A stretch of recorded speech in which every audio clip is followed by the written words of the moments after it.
Welcome, ladies and gentlemen. Adam Green here with NoMoreNews.org. Today is Sunday, February 9th, 2020.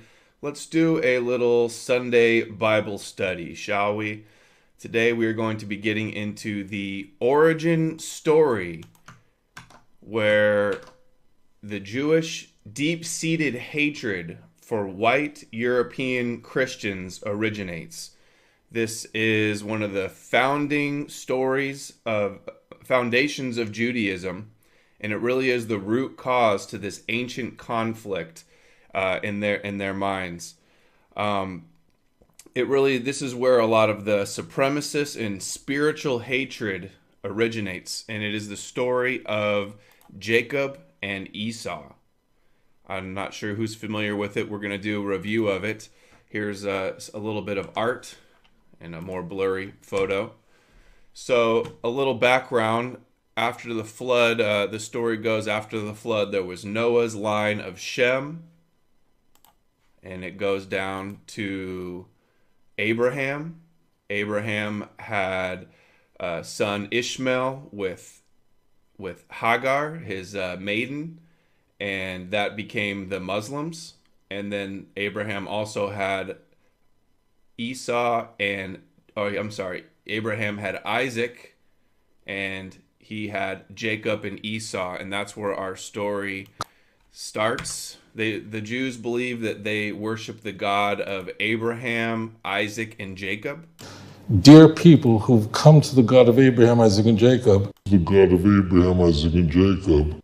It's the God of Abraham, Isaac, and Jacob. And we're going to do a little review, a little Bible Sunday school review of this, so you guys get the background. And then we're going to get into what Chabad and Jews believe about this today, and what this means for Christians and America. And this story really explains a lot of what's going on in the world and the mindset that they have. So let's begin with the story of Isaac's sons, Esau and Jacob. From Abraham, Ishmael and Isaac were born. Ishmael, the son of the bondwoman Hagar, went to live in the wilderness of Paran, and already from him, from his children, from his children's children, as foretold by Jehovah. The first child is born. He has red hair. He'll be the fairest. Before we talk about Isaac's kids, I forgot I was supposed to show you this also. All this starts with Abraham, who, the story goes, Abraham had the covenant with God. God came to him and said he will give him a son. He will give him the land of Canaan for his descendants, that his seed will live 400 years in a strange land, which they believe was Egypt, where they were slaves and they had the Exodus out of. And he also told him that all of his descendants and all of their slaves will have their foreskins chopped off with circumcision. And then also remember the story of Abraham was told by God to sacrifice his son Jacob. He binded him up and he was about to sacrifice him, but then a messenger or an angel came and said, "Don't do it," and gave him a ram to sacrifice instead. And that's where the animal sacrifice ritual comes from as well. So, carrying on. The first child is born. He has red hair. He'll be the fairest. This one with red hair is the first one. Blessed be your holy name, Jehovah. This is my son, that I call Esau. This is the second child born.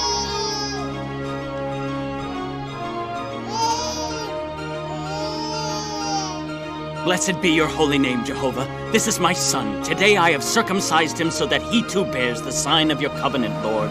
I call him Jacob, and may your holy name always be blessed, Lord Almighty. Years have passed. 15, 20, 25. The twins grew, but their lives went separate ways. Esau became a skilled hunter, happy to bring his father Isaac the best bits of his quarries.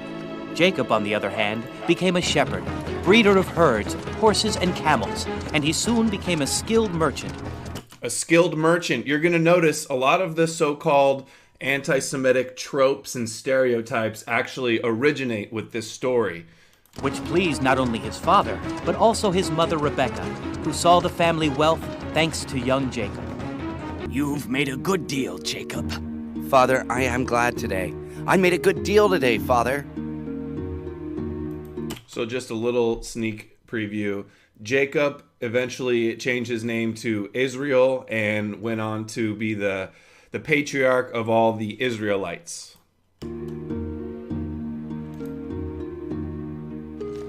You're making me a richer man than before, my son. Those merchants didn't have another choice, Father. A bit of wine will do you well, Isaac. Jacob is good. He always brings me money, and I can buy more camels and sheep, which he sells, bringing me more money. But to tell you the truth, I love Jacob, but when Esau comes and brings me his quarry, and you cook it for me with herbs, he seems like an angel to me. So the mother, Rebecca, gets so angry because she was told by Shem when the boys were, the twins were in her womb, that the older son would serve the younger. So she thinks, oh, this can't be right, that Isaac loves Esau more and wants to give him the inheritance with the birthright. That's because you're a greedy glutton, Isaac. I can understand that. You're like Esau. You enjoy living and eating, while your other son, Jacob, works for everybody.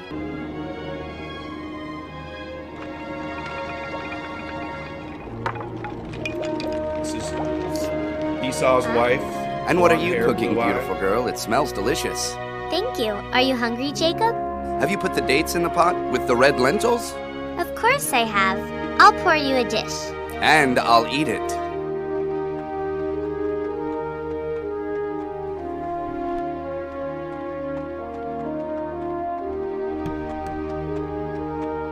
Esau, you're the joy of my old age.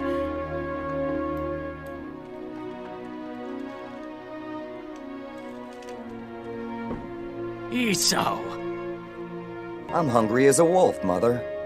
Follow the scent and you'll find some nice lentils.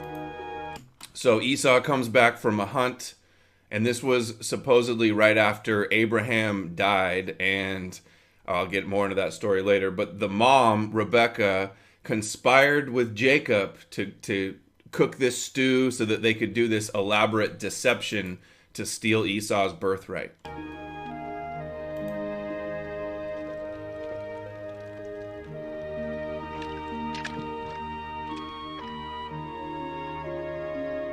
These lentils are making me faint.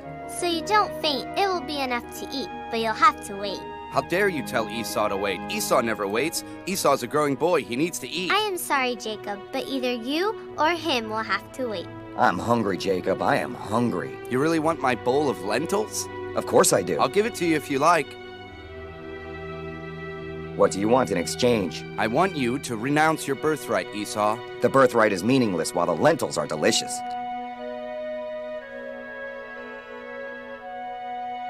Then you swear to surrender me your heritage for this dish of lentils. Of course.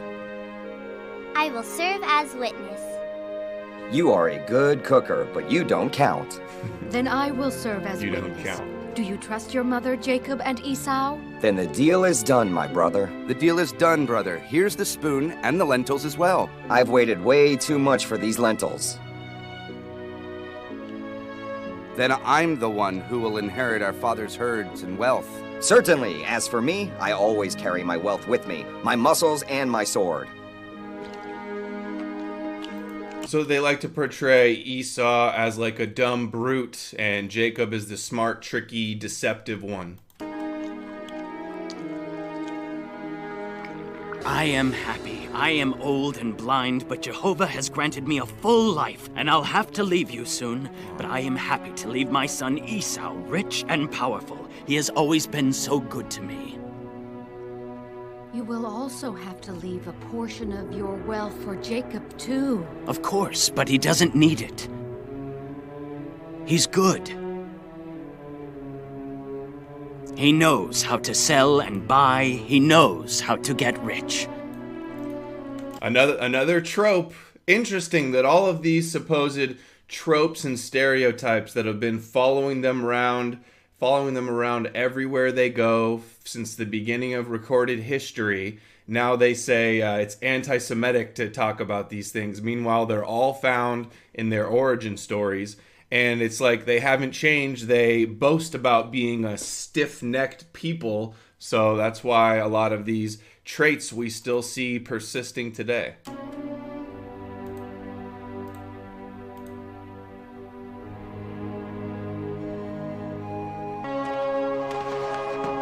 Come near and kiss me, my beloved son. I came to receive your blessings. So here's the trick. Here's the elaborate deception. Jacob pretends to be Esau. He changes his voice. He puts on these lamb skins with hair so that when Isaac touches his arm, he thinks it's Esau. And then he gets him to promise the inheritance and the birthright. My dear father.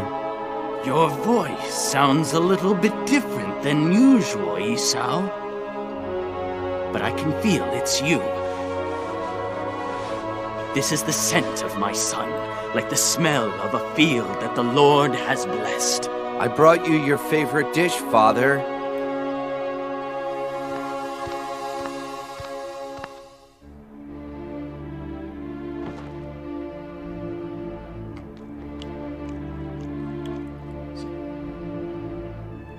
Deceptive con, so that he's the only one that's chosen. God give thee of the dew of heaven, and of the fatness of the earth, and plenty of corn and new wine.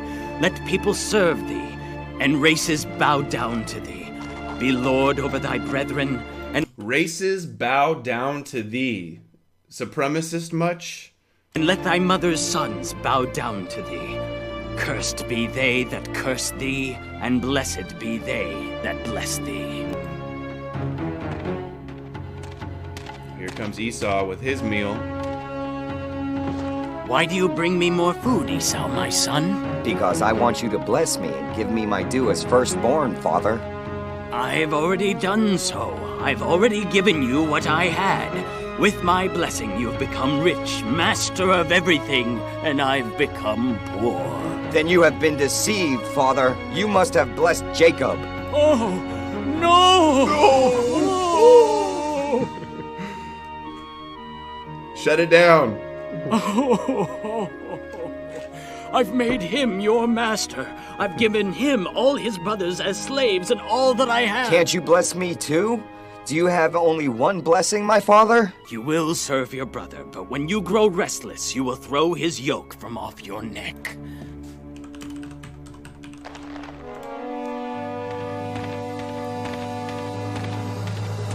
Are you going to let Jacob deceive you like that, Esau? So Esau's pissed, and he goes to hunt him down.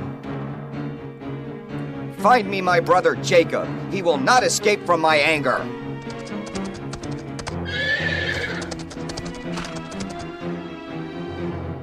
Jacob, run away to the land of Rebecca, Haran run. to my brother Laban. Stay with him until Esau's anger dies down. Then I'll send someone to get you. I don't want to be deprived of my sons.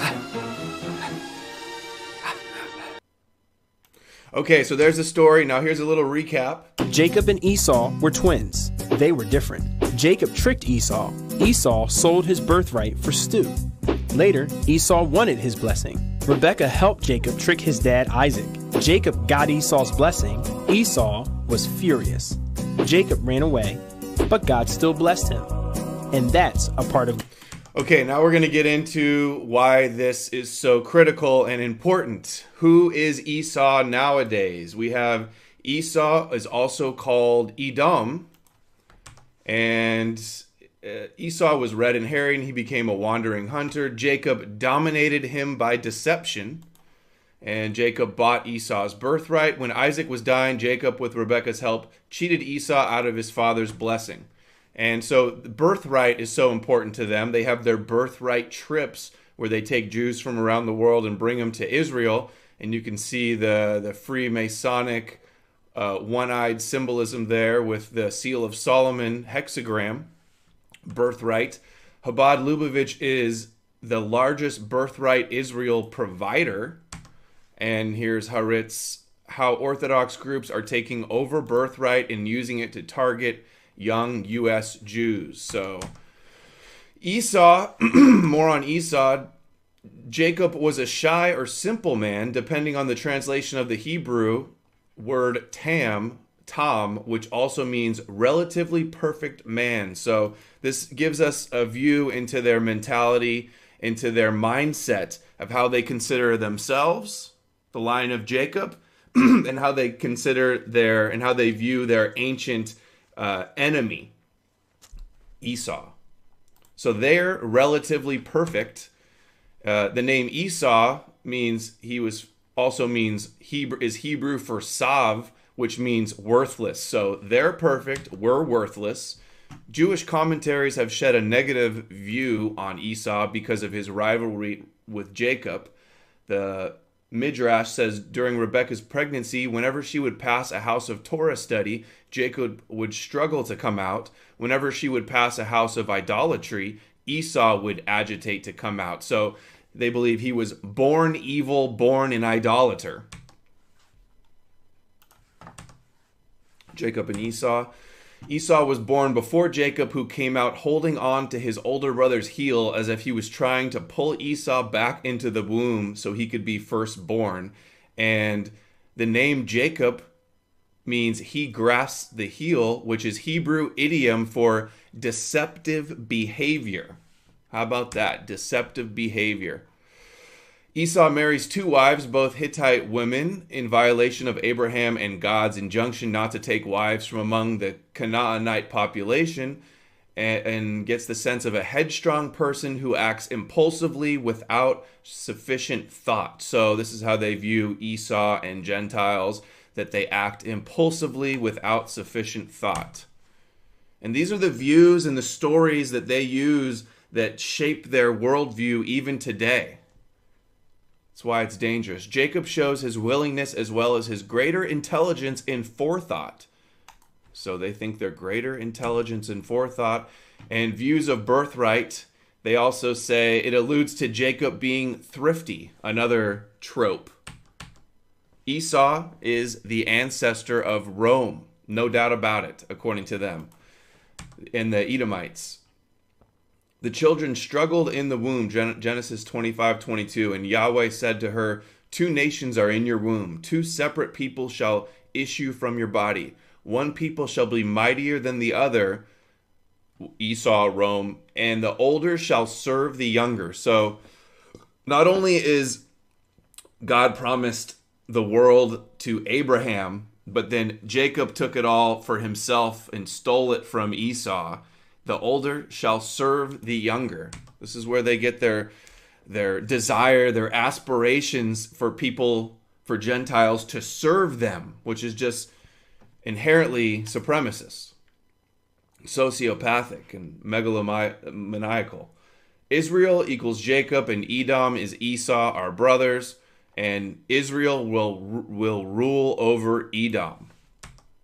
This is what we're seeing play out today in their twisted view. Here's another nice piece of art of this looks like Esau bringing the lentils to Isaac. Now we're going to get into some of Chabad's views on this. Jacob and Esau in the Bible. There was probably 10 articles from Chabad, and they talk about this all the time. It really shapes their worldview. Jacob and Esau in the Bible by Shlomo Kesselman. Jacob was, so look at the contrast between the two. This is why they have this, they view us as inferior. Jacob was an obedient, perfect Torah scholar, while Esau was a wild, aggressive hunter. Jacob went on to father the Jewish nation, and Esau became the progenitor of Seir, the forerunner of Rome. Every time Rebekah would walk past a place of God's worship, her child would kick and try to get out. Yet at the same time, every time she passed a place of idol worship, her child also tried to jump out. And she got a prophecy that the elder will serve the younger. One had a righteous disposition, while the other had an evil, idolatrous one. The younger son would triumph. See, and this is Shem prophesized, which is the line of Shem where you get Semitic. That's why anti-Semitic is a misnomer. Really, technically, Esau, which is Europe, Christians, and Ishmael, they're all the line of Shem. So it doesn't even make sense. Jacob would, and this is, tell me this isn't hilarious. The same type of lawyer, mental gymnastics. Jacob would later argue that he was actually the firstborn because he was conceived first, making him the true first child. But then how does that jive with the story that the elder shall serve the younger? The Midrash gives the analogy that when one puts two balls in a narrow tube, the ball that goes in first comes out last. So too, Jacob was, quote, placed first in the tube, conceived first, so he came out last. It's like they're just so desperate to be the one and only chosen ones. It's really arrogance and narcissism. Esau was not born evil. Yes, God created him with a tendency toward idolatry and evil. And it said that he had the task of refining the world was going to have to be accomplished by him and his descendants. That's what Jacob believed because he realized Esau was not going to fulfill his task. So this is where we get Tikkun Olam, their destiny, their entitlement to heal the world and have the whole world follow them and serve them to bring on their messianic era. The deeper story, Isaac saw in Esau a worldly person subject to lowly passions and temptations. So the weak Gentiles just succumb to their temptations. And Jacob would outsmart the world and cheat it, so to speak, in order to refine it. So cheating the world and tricking the world for our own good. Yeah, sure. No thanks. And then it says, these are the blessings. Isaac blessed Jacob with 10 blessings. And may the Lord give you of the dew of the heavens and the fatness of the earth, an abundance of grain and wine. Nations shall serve you. Kingdom shall bow down to you. You shall be a master over your brothers, including Esau, and your mother's sons shall bow down to you, Esau also. Those who curse you shall be cursed, and those who bless you shall be blessed. Isn't it just the chutzpah of people that believe they're chosen by God and that other nations will bow down to them and serve them, and they run around crying anti-Semitism and white supremacy all the time? It's just unacceptable. Oh, great. All right, we got a little freeze, and here we go. Isaac's blessing. יעבדוך עמים, ישתחוו לחלומי, יעבדוך עמים. Nations serve you. יעבדוך עמים. The lands will work for you. יעבדוך עמים. See it? Okay. Well, I'll ask in English. I meant to cut that part out. So he blessed Jacob with an abundant physical blessings and dominion over all, particularly his brother. And remind you, Esau is Christians in America and Europe. They believe they have dominion over all, particularly Christianity. And the Christian Zionists that love Jews, meanwhile, they want to rule over you and end Christianity and turn you into Noahides. Ultimately, though, Jacob would triumph and would have mastery over Esau and all his descendants. The self-centered views, the self-worship, they have a religion where they idolize themselves to rule over the world. And their objective is to convince the whole world to follow this religion where they're the chosen ones. Here's another article from Chabad, Esau the Transformer by Tali Lowenthal. Jacob is described, again with the contrast, Jacob is described as a pure man dwelling in tents, and Esau is a man who knew how to hunt, a man of the fields. This is understood as meaning Jacob represents, goodness, simplicity, and purity, dwelling in the tents of Torah study, while Esau represents evil. So we're just born inherently evil in their views. Another piece of art. There's a lot of art on this. It's weird. It's like this supremacist origin story that is just full of their deception and greed and narcissism is like the foundation of their religion, and this is just hiding in plain sight, essentially. I'm surprised we don't hear more people talk about this. Now, this is the Lubavitcher, the Chabad Rebbe, his teaching on this, another Chabad article. The true heir of Abraham and the sole progenitor of the great nation which God promised to establish from his seed.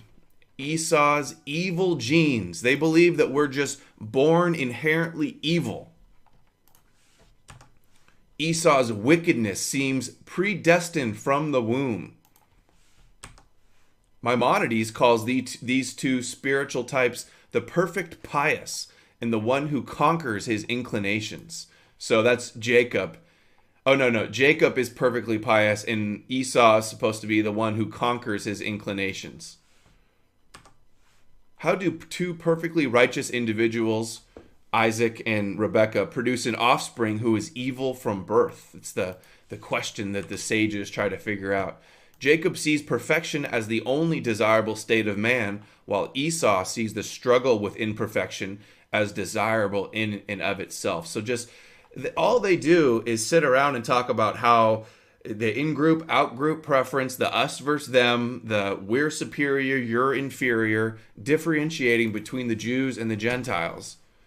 Another one, Jacob and Esau, by Jacob Isaacs, says, oh, this is about how he kills Nimrod. This is another interesting part of the story. So on the day of Abraham's death, Esau had been out in the fields as usual, and he killed King Nimrod. Esau hid behind a rock, and when Nimrod was left unguarded, he killed him and fought the two servants who rushed to the aid of their master.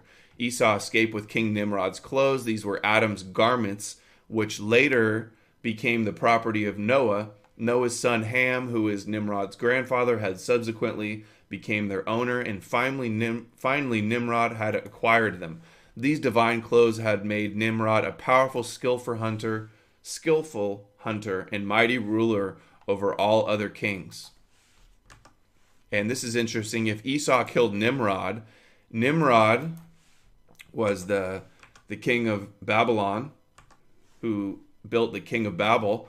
Nimrod figures in some very early versions of the history of Freemasonry, where he was said to have been one of the fraternity's founders. According to the Encyclopedia of Freemasonry, the legend of the craft in the old constitutions refers to Nimrod as one of the founders of Masonry. So Esau, or white Christian Europe, also killed the founder of Freemasonry. I wonder if that has anything to do with the hatred. Here is a Mason site, The Legend of Nimrod. Universal sentiment of the Masons of the present day is to confer up Solomon, king of Israel, the honor of their first grand master. But the legend of the craft had long before, and they bestowed this title with Nimrod, the king of Babylonia and Assyria. And this is interesting because Solomon's temple, the first temple, was a scheme of Freemasons and Jews on rebuilding the third temple. This was New York Times, 1912. And we have the seal of Solomon is the Rothschild hexagram, the Zionist symbol, and the State of Israel's symbol. And of course, Freemasonry is all based on the Kabbalah. It's basically Kabbalah for Gentiles. This is in Israel, the two towers here with the pyramid and the compass. Now, let's get into... This is where all of this video started, was I found this video by the Rebbe, the Chabad Rebbe. And this was... The title of this video is A Jew is a Jew. And he talks about the story of Jacob and Esau. And listen to what he says. This explains the video that I did the other day. Where is it? The anti-Semitism virus, where it's a 30-minute compilation of them just trying to explain anti-Semitism and how it's just unexplainable, and just the only thing they know is the cause of it is a disease or a virus, or it's anti-Semitic conspiracy theories. But for one thing, they know it has nothing to do with them or their behavior. It's just hateful to even suggest that that could be the case. And this story of Jacob and Esau explains why they have that view towards anti-Semitism. So I will read this, get a little sip of water because it needs to be translated. There are some people who believe that by hiding their Jewishness,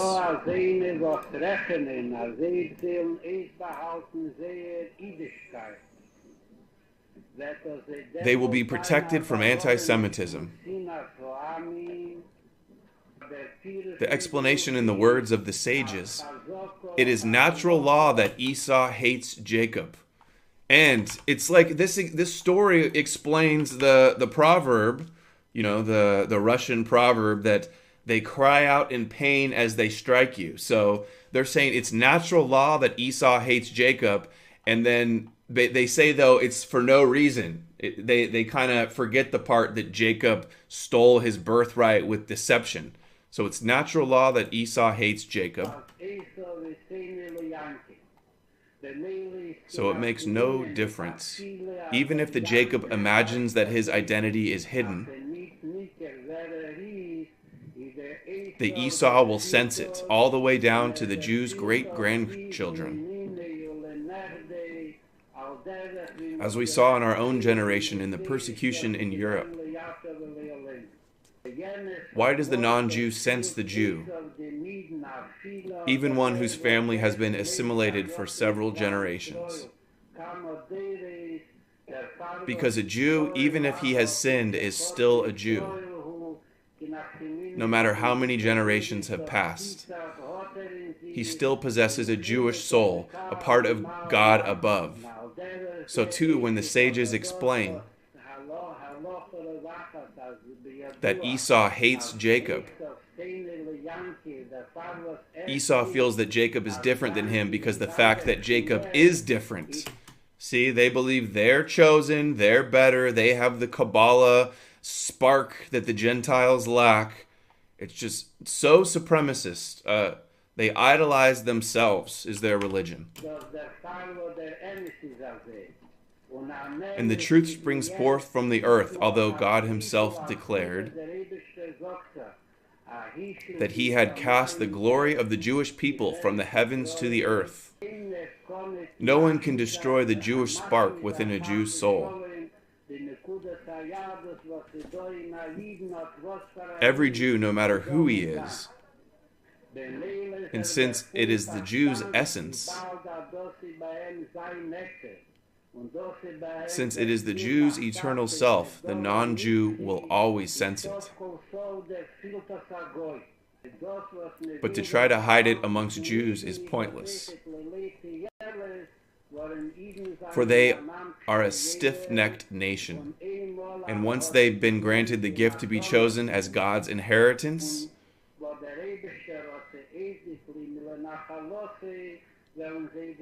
they will never surrender it to anyone, not even God himself. So they're so obsessed with being chosen, they won't give it up for anything. It's literally sociopathic. One thing is for certain, God has chosen you. The evil inclination cannot change who you are, God forbid.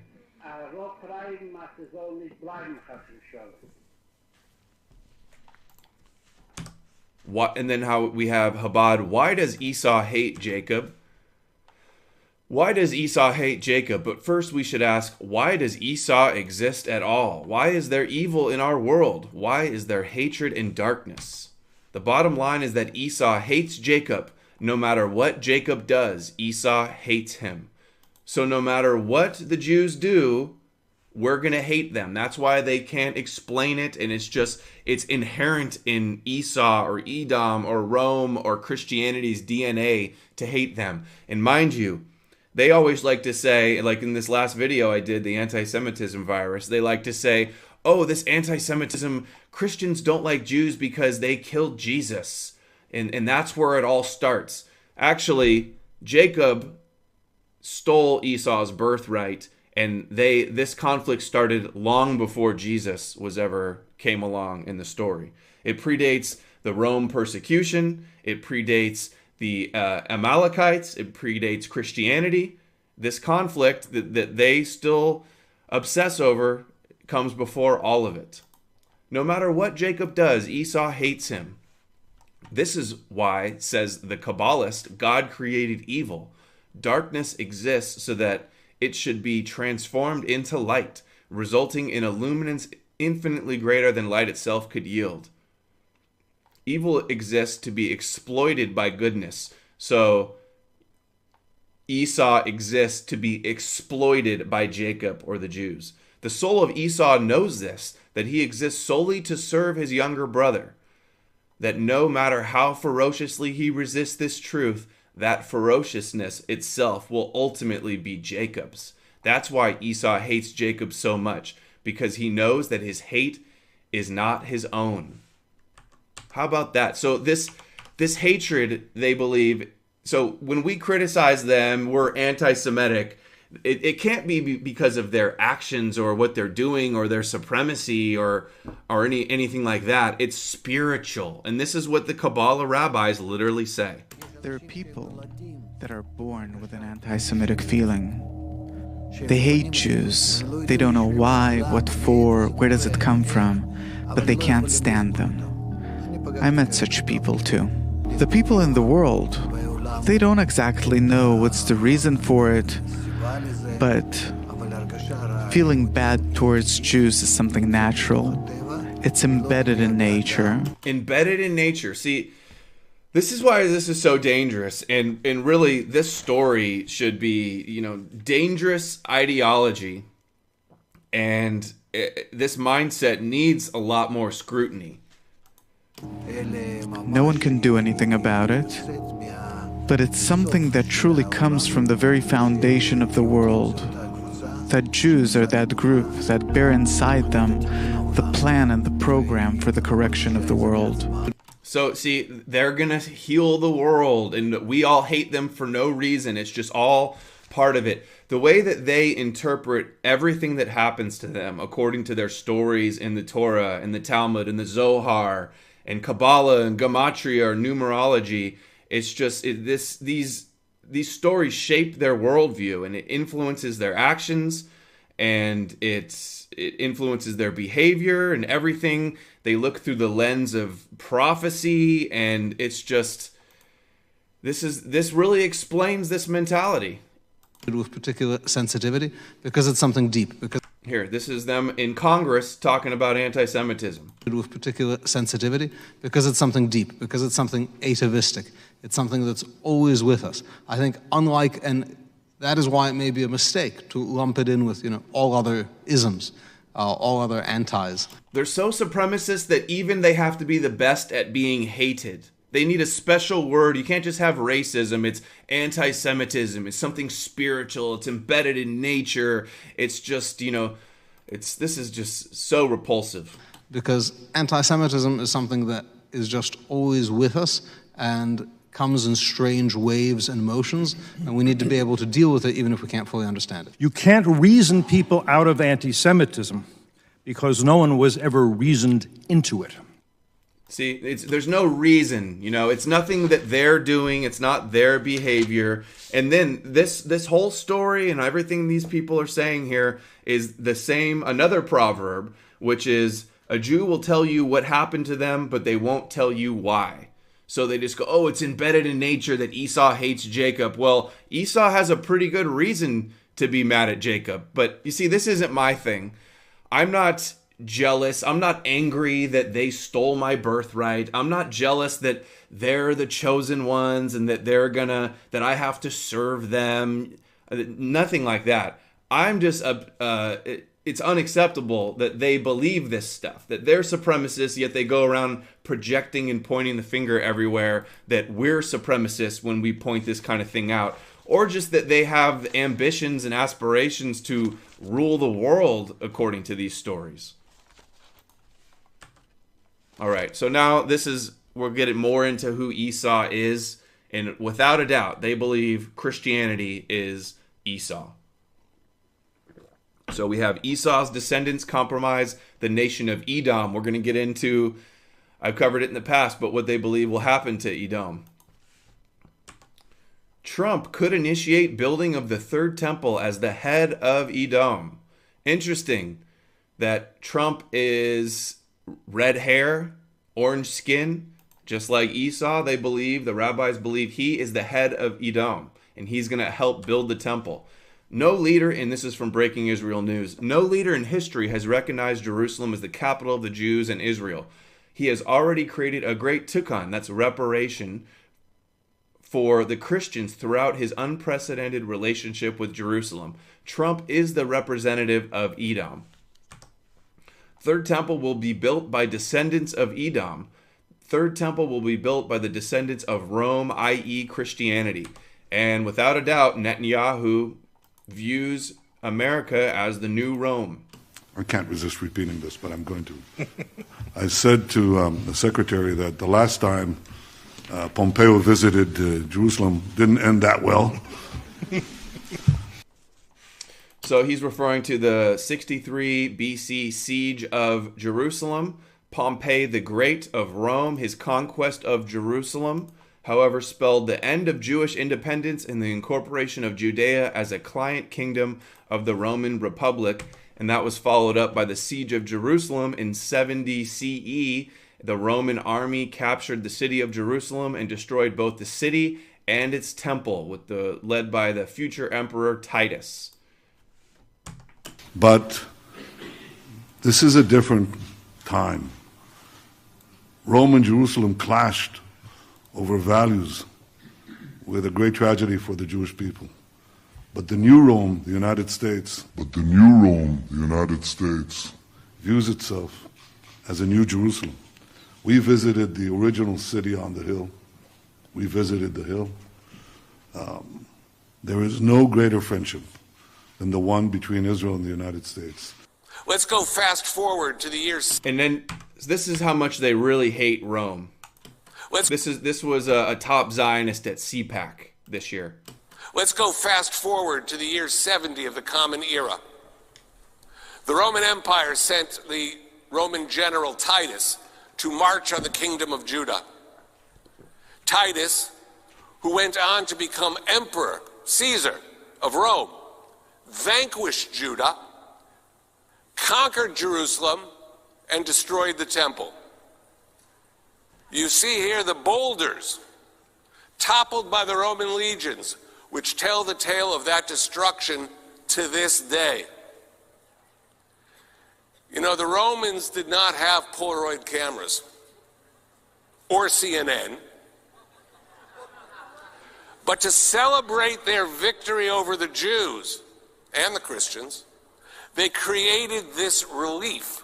And the Christians, they try to throw it in like, oh, Christians, you're on our side. Really, they despise Christianity. They consider it idol worship. They consider you Esau. You saw all the attributes they give to Esau.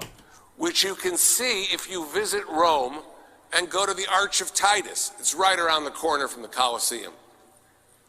You can see the Roman soldiers carrying the sacred treasures looted from the temple in a victory march. You see the menorah there, which was one of the items which they stole. They say that the Colosseum was built with stones from the Second Temple. You know, people today might wonder, what is all this fuss about the temple? The Romans did not manage to snuff out the will for freedom, which we talk about so much in this conference. Some 60 years after the temple's destruction, a Judean general named Bar Kokhba rose up in rebellion and fought 6 Roman legions. Speaking of the Romans, one last historical fact before we continue. After crushing the Bar Kokhba revolt in the year 135, the Roman occupiers decided to annihilate all Jewish hope for freedom. They feared that freedom would be contagious and revolts would certainly spread across the Roman Empire, in Germany, in Gaul, in Africa.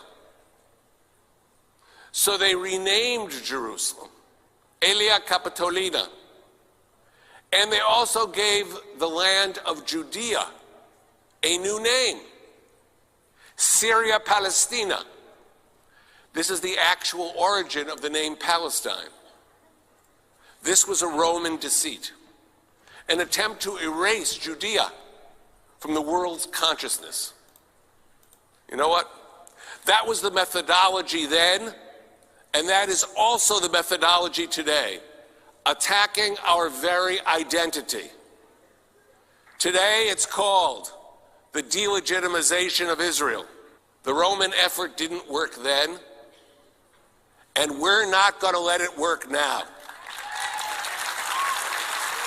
They still want their revenge on Rome.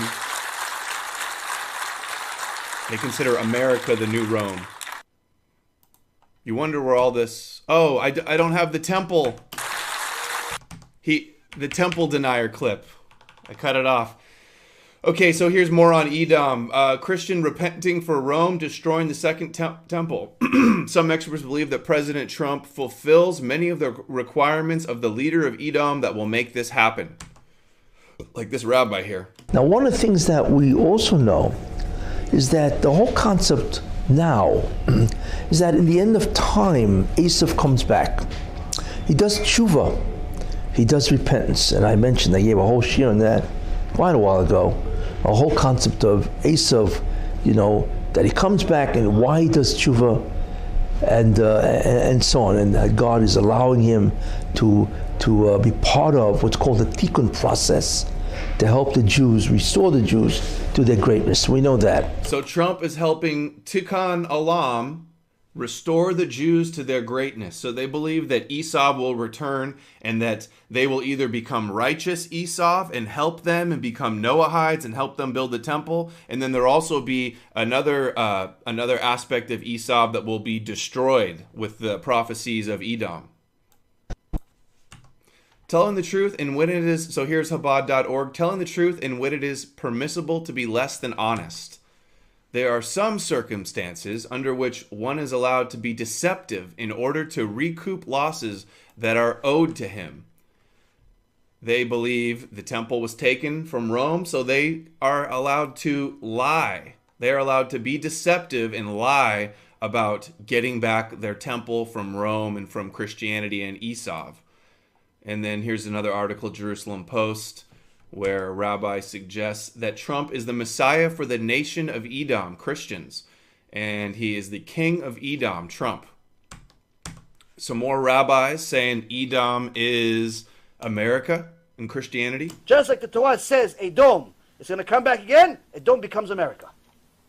Edom becomes America. Why? Because America is Edom, after all. Esau, who in modern day terms is really basically, certainly one of them is America, and America is slowly turning, especially Trump, toward Israel. It's the end of days. You're going to need the iron of Esau, which represents Edom, which is the West, Europe, and the Americas, to get intermixed with Ishmael, which is basically Arabs. So Esau, Edom, America, the West, is going to be intermixed with Ishmael, which is the Arabs. This is what they believe is happening in the end times. Could that be the root cause of all this multiculturalism agenda and the open borders and the mass immigration? And Muslims. How in the world was this ever going to happen if not for this refugee crisis? At the end of they needed the war on terror, created all this destabilization and all these Arab refugees. What do you know? If not for this refugee crisis. At the end of days, you're going to have this intermixing between Esau, Edom, which is the West, and the East, which is the Muslims and the and the Arabs, making this through this influx into the world. And they're going to have children, I don't want to say by the dozens, but they're going to have a far larger birth rate than the indigenous people there, and they're going to sort of conquer by number. And there are many different sources for this.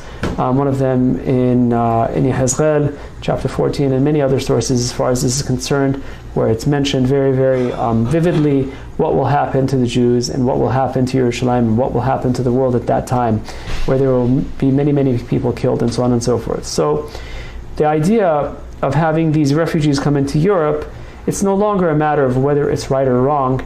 It's just simply fulfillment of what it was meant to be all along. This is the fulfillment of the Chazal and the prophecies. This has to happen, and this is just another sign that we are nearing, the completion of this tikkun of the entire world. The tikkun of the entire world. It has to happen. Esau has to be conquered by number by Ishmael. It's prophecy. It means Moshiach is coming. Here's Terror in Our Time, Kabbalah Online, Chabad.org. It says that Edom and Ishmael will fight against each other because their religions are different, and their God will judge them with sword and blood. And then it says Edom and their kings and princes in the north who are uncircumcised. That's Esau. Oh, and by the way, the covenant was so important with God and Abraham that the children get circumcised on the 8th day, and Esau wasn't circumcised until later on. So that probably has some, meaning as well, that he's not as pure as Jacob. Here's another rabbi saying the same thing about Europe and America being destroyed by immigration, according to prophecy. The Messiah will return only once Edom, Europe, Christianity will be totally destroyed. All the Christian Zionists, do you realize that these Jews that you're working with to rebuild the temple and to usher in their Moshiach, they want Christianity destroyed? What do you think the Noahide laws are, where Christianity is idol worship? So I ask you, is it good news that Islam invades Europe? It's excellent news. It means the coming of the Messiah. Excellent news. You will pay dearly for it, Europeans, to such an extent you have no idea. And you will have no place to turn, because all the evil you have done to Israel, you will pay for it 100-fold. He talks so fast. When Italy will be gone, Rome. When Edom, that is Christianity's headquarters, will come from Hessal, is there. Quand cet endroit-là disparaîtra, c'est ce que veut faire l'islam. L'islam, c'est le ballet d'Israël, sachez-le. What did I miss the last part? Islam, oh yeah. And that place will be gone. When Edom, that is why Christianity's headquarters will come. Hissal is there. When that place will be gone, and that's what Islam is going to do.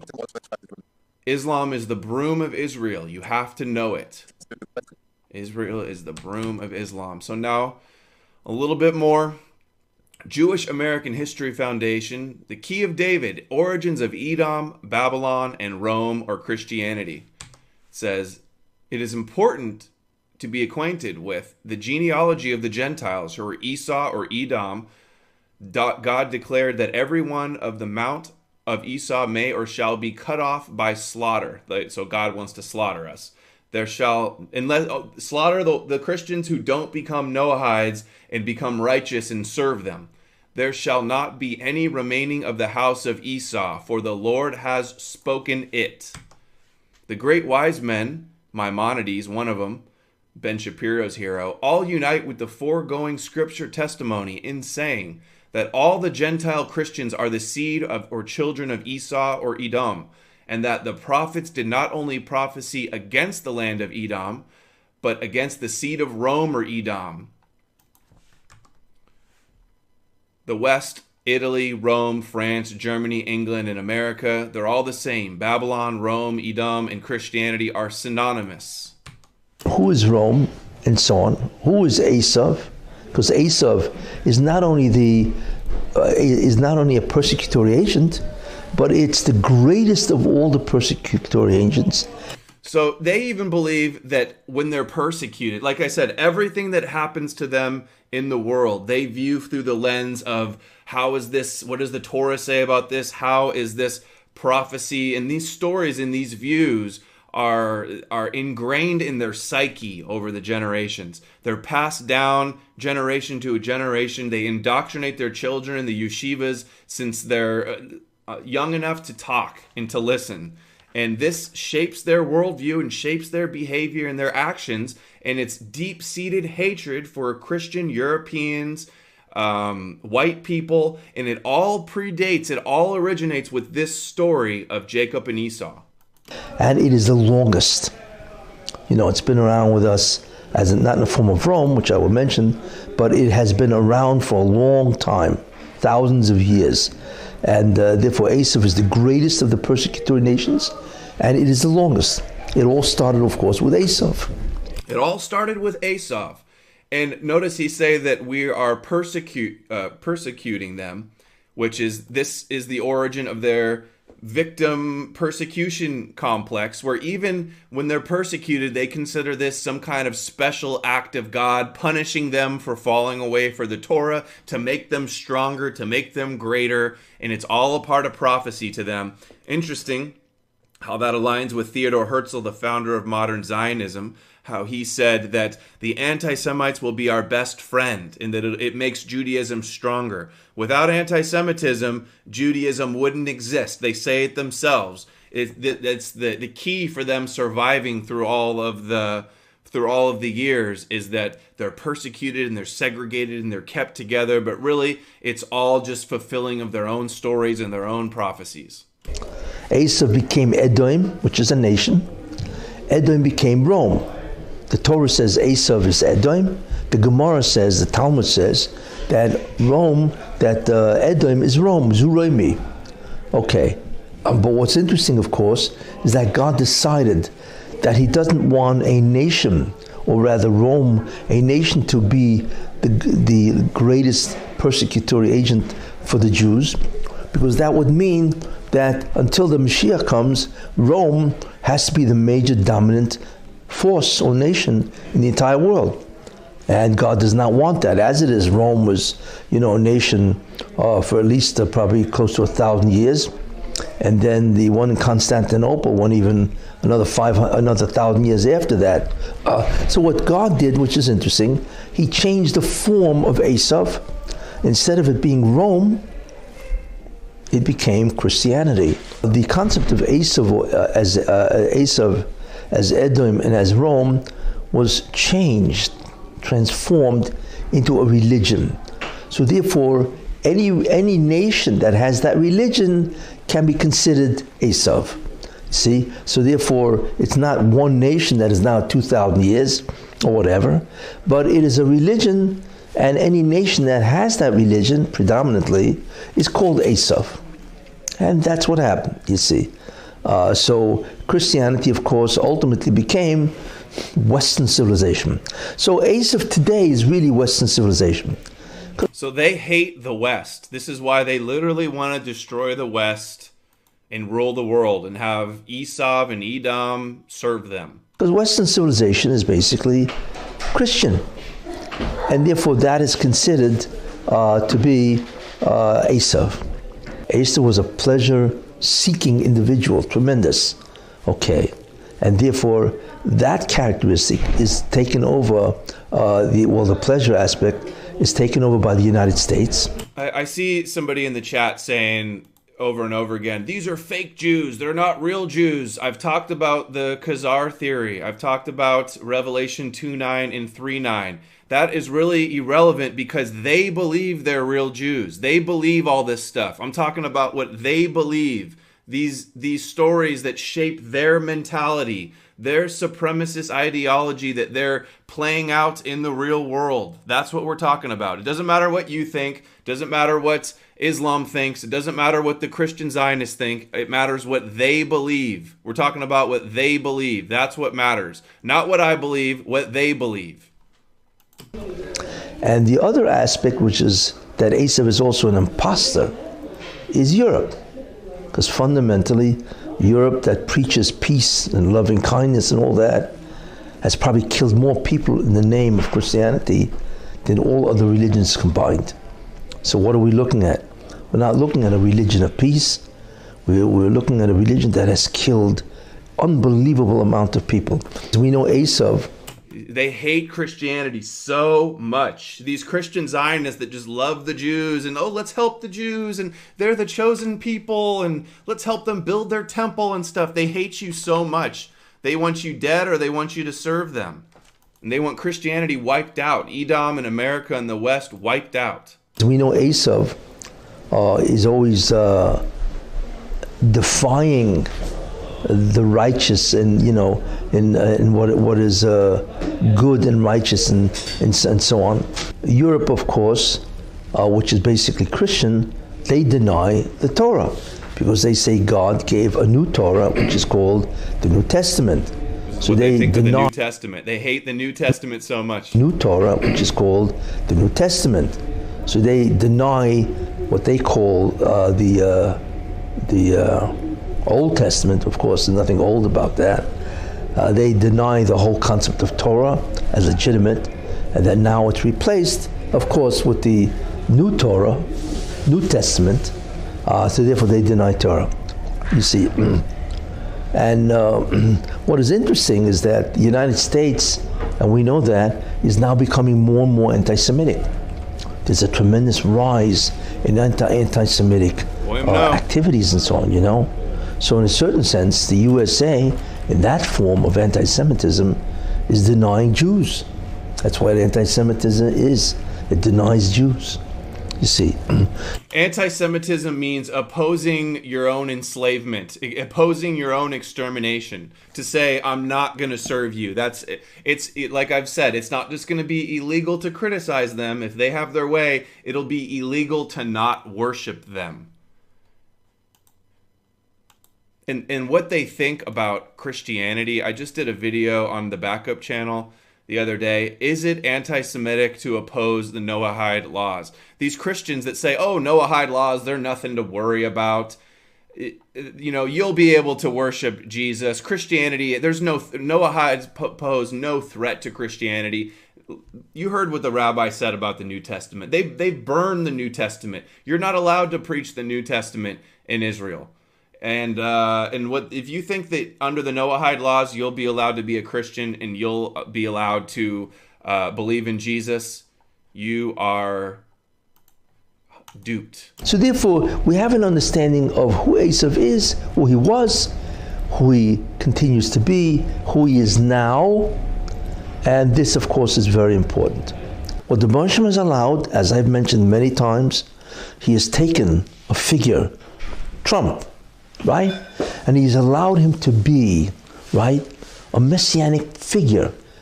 As I mentioned, is the Mashiach of Edom. It's a messianic figure, you see, and true to the whatever, you know, the description, he's been doing incredible stuff for the Jewish people. Really incredible stuff. In fact, Trump just recently said he went to some type of, dinner or whatever, you know, and he said, maybe because what's happening in Israel is incredible. They can't put a coalition together, which, hopefully that's the end of the era of Rav. But anyway, he said himself, maybe I should run for prime minister. Yeah, everybody, Israel, 98% of the population loves the guy. Could you imagine that MAGA, America First president brags about a foreign country likes him more than America? You see? So he said, maybe I should run for prime minister. It's quite interesting. Maybe he should. Anyway, not a bad idea. But anyway. He calls himself the King of Israel. Who? Trump. He calls him the King of Israel. Yeah. Yeah. Why? Because he's Esau. And Esau is returning. So Trump is the Tov Sheba Esau. He goes on to say that all these people that are, all these Americans that are trying to impeach him are the bad Esau. So he's the good Esau that's repenting and being a Noahide, and it's the bad ones that are anybody opposing him. So let's get into Esau, his Edom, his Christianity, and what they believe is going to happen to Edom. All the Christians should pay close attention to the prophecy of Obadiah's vision. This is what the sovereign Lord says about Edom. We have heard a message from the Lord. An envoy was sent to the nations. In King James, it says to the heathens. They consider Gentiles heathens, barbaric, hunters, impulsive. Sent to the nations to say, rise, let us go against her for battle, or let's go attack Edom. See, I will make you small among the nations. You will be utterly despised. God says that Christianity in America will be utterly despised. The pride of your heart has deceived you, you who live in the clefts of the rocks and make your home in the heights. You who will say to yourself, who can bring me down to the ground? Though you soar like the eagle and make your nest among the stars, from there I will bring you down, declares the Lord. So you think America's strong right now, a superpower? That's all according to their prophecy of Edom, and they believe that God will bring America and Christianity down. If thieves came to you, if robbers in the night, oh, what a disaster awaits you. Would they not steal only as much as they wanted? So people will come and steal everything from Edom. But how Esau will be ransacked, his hidden treasures pillaged. So they'll take all our treasures. All your allies, so think of all the immigrants. All your allies will force you to the border. Your friends will deceive and overpower you. Those who eat your bread will set up a trap for you, but you will not detect it. So, all the Jews that are for open borders, mass immigration, bringing in all the refugees and third world immigrants, we let them eat our bread, they will turn against us and we will not detect it. It's like all of this is literally in their prophecy. They don't just, it's not like all this just happens, by chance it's happening and the prophecy is being fulfilled. This is like their guidebook that they're following so they can say, oh, look, all this is coming to fruition. In that day, declares the Lord, I will not destroy the wise men of Edom, for those of understanding in the mountains of Esau. Oh, will I not destroy? So it's saying he will destroy Edom. Your warriors will be terrified, and everyone in Esau's mountains will be cut down in the slaughter because of the violence against your brother Jacob. See? So Jacob was deceptive and used trickery to screw over Esau, but now it's Esau that is the evil one. You will be covered with shame. You will be destroyed forever. The day of the Lord is near for all nations. As you have done, it will be done to you. Your deeds will return upon your own head.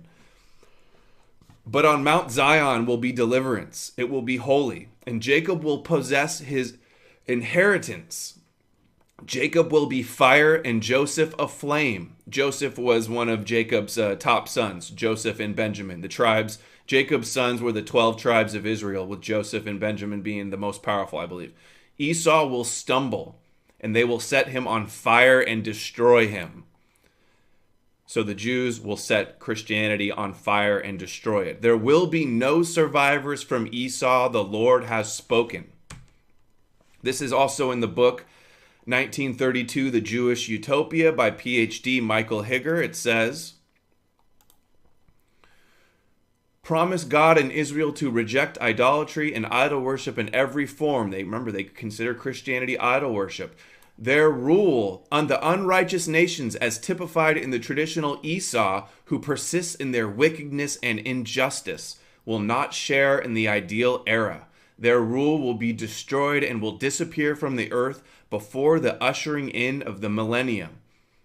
Another group of wicked nations, as typified in the traditional Edom and Rome, will suffer the same fate as the first group. Their unrighteous will be characterized by corrupt governments and by their oppression of Israel. These nations will not exist in the ideal era, and their rule will be abolished before the advent of the Messianic age. Allied with these unrighteous nations and those who possess the wicked traits of the traditional Amalekites. Amalekites are the same line as Esau as well. We'll get into that in a second. The advent of the new era preceded by travail of the Messianic time, great distress, foreign invasions, and confusions and moral decline. Look at what's happening. Also, so interesting. You talk about cultural Marxism and the LGBTQ proliferation that's just becoming so pervasive in such a short period of time. The flag, the symbol of that is the rainbow, which is also the symbol of Noahide laws and the covenant that God made with Noah. What a coincidence that they both have the rainbow as their symbol. And Messianic period will possess an abundance of silver and gold and other luxuries. Hence the people will lead an immoral and ungodly life. And this is some other verses of what's going to happen to Edom in the end times. Ezekiel 25:14, God says, and I will lay my vengeance upon Edom by the hand of my people Israel, and they shall do in Edom according to mine anger and according to my fury, and they shall know my vengeance, said the Lord. Also in Malachi, the burden of the word of the Lord to Israel by Malachi. I have loved you, said the Lord, yet ye say, wherein hast thou loved us? Was not Esau Jacob's brother? Said the Lord, yet I loved Jacob. So they believe God loves Jacob and he doesn't like Esau. And I hated Esau and laid his mountains and his heritage waste from the dragons of the wilderness.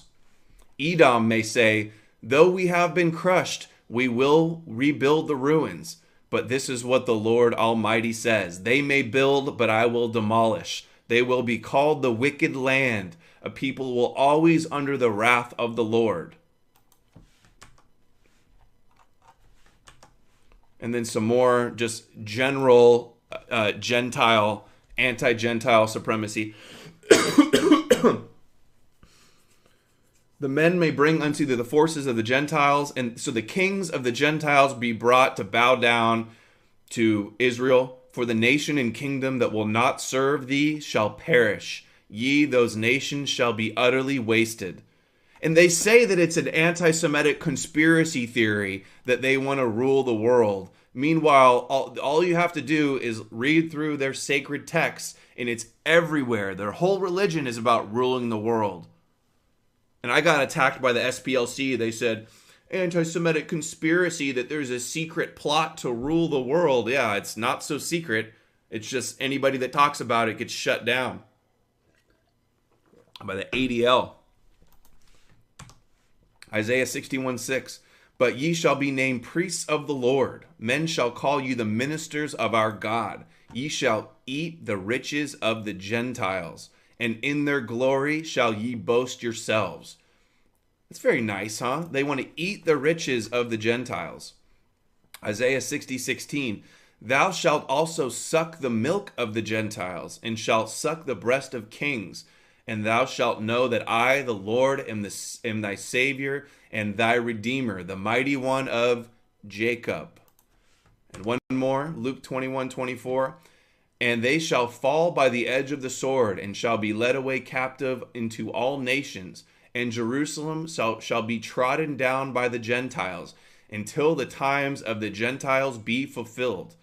So, the time of the Gentiles being fulfilled means the time of Rome and Christianity will be over and destroyed, and the Jews will rule the earth. And the Christian Zionists believe this. This is a guy, Joseph Farah from WorldNet Daily's in this documentary. It's a Christian Zionist documentary all about rebuilding the temple. And they just say, yeah, the time of the Gentiles will be fulfilled, and the Jews will rule us. And they're just okay with it. They're good little Shabbos Goy Noahides, and it's just despicable. There would come a fulfillment and an end to the times of the Gentiles. Jerusalem will be trodden down by the Gentiles until the times of the Gentiles be fulfilled. But today, Jerusalem is still trodden down, a divided city occupied with Muslims, Christians, Armenians, and all kinds of religious groups. And the Jews are still without their temple. And so the prophecy of the times of the Gentiles being fulfilled has not come to pass. But the glory of Jerusalem will once again return, and the times of the Gentiles will come to an end once the temple is rebuilt. These Christian Zionists are like assisting in their own demise, helping them build the temple. And remember, I said Amalek is of the same line of Esau. Just wait, it's just a whole nother version of how they want to destroy us and exterminate us. Amalek is the nation described in the Hebrew Bible as an enemy of the Israelites. The name Amalek can refer to the nation's founder, grandson of Esau. His descendants, the Amalekites, or the territories of Amalek, which they inhabited. Genesis 36:9-12. And these are the generations of Esau, the father of the Edomites. Amalek down there after a bunch of them. Amalek is related. And this is their commandments that they believe about destroying Amalek. So just another aspect of them wanting to genocide and exterminate Esau. Exodus 17:14. And the Lord said unto Moses, write this for a memorial in a book, and rehearse it in the ears of Joshua. For I will utterly put out the remembrance of Amalek from under heaven. Numbers 24:20. And when he looked on Amalek, he took up his parable and said, Amalek was the first of the nations, but his latter end shall be that he perish forever. So they want us to perish forever. Samuel 15:3. 1 Samuel. Now go and smite Amalek, and utterly destroy all that they have, and spare them not, but slay both man and woman, infant and suckling, ox and sheep, camel and ass. Destroy everything. These are the 613 commandments, the mitzvahs that they have to observe to usher in the Moshiach. Wipe out the descendants of Amalek. Remember what Amalek did to the Jewish people. Not to forget Amalek's atrocities and ambush on their journey from Egypt to the desert. And here is a rabbi talking about Amalek some more. In the book of Exodus and also in the book of Deuteronomy, we speak about the mitzvah to destroy and to annihilate the nation of Amalek. That's us, by the way. They want to destroy us. Says the Rambam in Mitzvah 188 and also 189 and also in Negative Commandment 59 that there's a mitzvah and a command to wipe out from among all the descendants of Esau. See? All of the wipe out, they're commanded to wipe out all the descendants of Esau. That's all of Christianity. I made that pretty overwhelmingly clear. Descendants of Amalek, male and female, young and old. All of them. And the Sifri goes on to say, how do we do this today? We remember, which means to remember it. So this is generational hatred, I saw somebody say in the chat. This is also collective punishment. This is blood libel. You go to the state.gov, this new definition of anti-Semitism they're pushing everywhere is that you can't talk about blood libel, you can't talk about them killing Jesus. So you can't talk about that, but they're allowed to hate all of us going back from their origin story of Esau and Jacob. We were the victim of Jacob. And again, I'm not jealous. I'm not upset that he stole my birthright. I'm frankly appalled and disturbed that they have these beliefs still today, and they're acting out on these beliefs. But this idea that they cry blood libel and we want to genocide them, and that they kill. Also, the fact that they say it's anti-Semitic to say that they killed Jesus. The Talmud doesn't even mention the Romans. They take great pride that they were the ones. They say Jesus is boiling in excrement, and then they're going to say, oh, it's anti-Semitic if we say it. And they're going to go, oh, you're just anti-Semitic because you think we killed Jesus. All of this hatred of them for us started even before Jesus. Remember that with this Esau and Jacob story. Verbally, and do not forget it means not to forget it in one's heart. What was so terrible about Amalek? So the Talmud tells us, based on the verses in the Torah, that Amalek was the first one to attack the Jewish people when they left the land of Egypt. Once they had the audacity, the chutzpah, to start up with the Jewish people, now the other nations felt that they too had a right to start up with the Jewish people. So this is what they're so mad about. The Amalek had the chutzpah to try to attack us. So it's okay, they're happy, their special word for their chutzpah is okay, but if somebody else has chutzpah, oh, how dare them. Once they had the audacity, the chutzpah, to start up with the Jewish people, now the other nations felt that they too had a right to start up with the Jewish people. So Amalek represents this concept of unbridled chutzpah. And the Chinuch goes on to say, when he explains this commandment, and he says the root of this commandment is to implant into our hearts that any enemy that oppresses the Jewish people are considered to be an enemy against God. So if you're against them, you're against God. Anybody that opposes them, that says, no, I don't want to serve you, I don't want to be your Gentile slave, you are going against God. You are Amalek. You must be blotted out and destroyed. We're dealing with supremacist psychopaths here, guys. Dangerous, dangerous, dangerous worldview they have. And therefore, according to their evil and their cunningness of their plans, so too will be their punishment and their downfall. And therefore we find by Amalek They wanted to harm the Jews, and they were the first to harm the Jews. Therefore, God tells us we should erase their memory, and we should eradicate them from the face of the earth.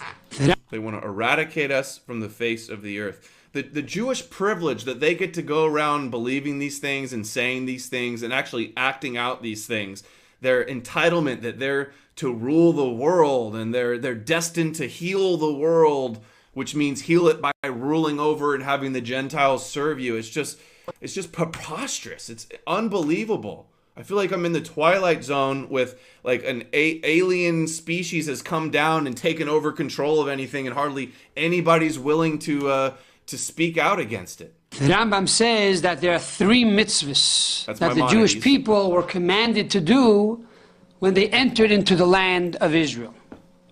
And they are, number 1, to establish a king for themselves. Moshiach. Number 2, ulahachriz zarei shel Amalek, and to cut off the offsprings of the nation of Amalek.